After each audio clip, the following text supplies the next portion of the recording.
Hi hello welcome to our channel. భారతదేశంలో ఆధ్యాత్మిక వైభవం, పురాణాలపై విశ్వాసం, సనాతన సంస్కృతిని ఆచరించే సంప్రదాయం అనాదిగా వస్తుంది. పురాణేతిహాసాల ఆధారంగా పూజించబడుతున్న శక్తిపీఠాలు మన తెలుగు రాష్ట్రాల్లో 4 ఉన్నాయి. అవి ఆంధ్రప్రదేశ్లో 3, తెలంగాణలో 1 శక్తిపీఠం ఉన్నాయి. అలంపూర్లో 5వ శక్తిపీఠం ఉంది. శ్రీశైలంలో ఉన్న శక్తిపీఠం 6ది, పిఠాపురంలో ఉన్న శక్తిపీఠం 10వది కాగా ద్రాక్షారామంలో 12వ శక్తిపీఠం ఉంది. అలంపూర్, దీనిని దక్షిణ కాశీగా పిలుస్తారు.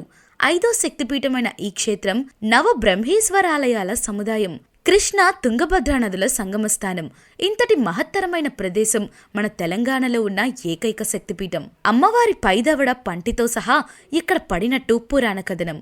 ఇక్కడి అమ్మవారు జోగులాంబాదేవిగా భక్తులకు దర్శనమిస్తుంది.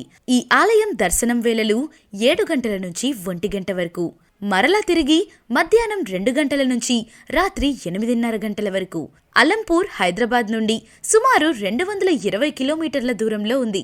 బస్సెస్ మరియు టాక్సీలు అందుబాటులో ఉన్నాయి. ఆంధ్రప్రదేశ్లోని శ్రీశైలం 6వ శక్తిపీఠం. ఇక్కడ జగన్మాత భ్రమరాంబికా దేవిగా దర్శనమిస్తుంది. శ్రీశైల క్షేత్రాన సతీదేవి మెడభాగం పడిందని చెబుతారు. అమ్మవారి శక్తిపీఠంతో పాటు 12 జ్యోతిర్లింగ క్షేత్రాల్లోనూ ఒకటిగా శ్రీశైలం విరాజిల్లుతుంది. భూలోక కైలాసంగా భావించే భక్తులు ఆధ్యాత్మిక తత్వానికి లోనవుతారు. శ్రీశైలం తిరుపతి నుండి 369 కిలోమీటర్ల దూరంలో ఉంది. ఏపీఎస్ఆర్టీసీ శ్రీశైలానికి నేరుగా బస్సును నడుపుతోంది. దర్శనం వేళలు ఉదయం 6 గంటల నుంచి మధ్యాహ్నం 3:30 గంటల వరకు, మరలా తిరిగి సాయంత్రం 6 గంటల నుంచి రాత్రి 10 గంటల వరకు. ఇక ఆంధ్రప్రదేశ్లోనే ఉన్న మరో క్షేత్రం పిఠాపురం, 10వ శక్తిపీఠం. ఇక్కడ పురుహూతికా మాత కొలువుదీరి ఉంటుంది. సతీదేవి పీఠభాగం పిఠాపురంలో పడినందున ఈ పట్టణంను పిఠాపురం అంటున్నాం. దర్శనం వేళలు 5:30 నుంచి 9 వరకు మరియు 1 గంట నుంచి 4:30 వరకు.